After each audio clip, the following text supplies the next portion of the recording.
वगड़ में सुजाग नौजवान इताद पारा शहर ऐं भरपासे ॻोठनि में गैस जी फ्राहमी पीअण जे मिठे पाणी समेत बुनियादी सहूलियतुनि ॾियण ख़िलाफ़ एहतजाजी मुज़ाहिरो करे अलामती बुख हड़ताल कई हुई। शहरनि पारां चूंडियल नुमाइंदनि ऐं टाउन कमेटी इंतज़ामिया ख़िलाफ़ 57 ॾींहं बि अलामती बुख हड़ताल कई हुई, जंहिंमें वारहर लालू राइंक नसीराबाद ॿिनि शहरनि जे समाजी अॻवाननि पिणु शिरकत कई। शहरनि पारां गैस पीअण जे मिठे पाणी जी फ्राहमी समेत तरक़ियाती कम कराइण ऐं समूरा बुनियादी मसइला हल कराइण लाइ सख़्त नारेबाज़ी कई वई, जॾहिं त शहदाद कोट खां नसीराबाद तरफ़ वेंदड़ PPMA मीर आमिर मक्सी ऐं MPA मीर नादिर मक्सी खे शहर मां गुज़रंदो ॾिसी समाजी अॻवान मुमताज़ अली ऐं वगड़ ऐं ॿिया संदन गाॾी अॻियां बीह रहिया। शहरनि जे एहतजाज बाद ॿई भाउर पंहिंजी गाॾी मां लही एहतजाजी कैंप ते पहुता, जिते साफ़ियुनि सां ॻाल्हाईंदे MLA मीर आमिर मक्सी ॻोठाणनि खे मसइलनि जे हल जी ख़ातिरी कराई। मीर नादिर मक्सी चयो त मूंखे वगड़ वासियुनि जे एहतजाज जी ॼाण न हुई।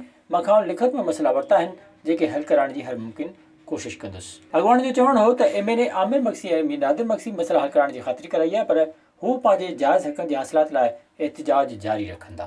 विज़िट कयो अवामी आवाज़ मीडिया ग्रुप जी वेबसाइट awamiawaz.pk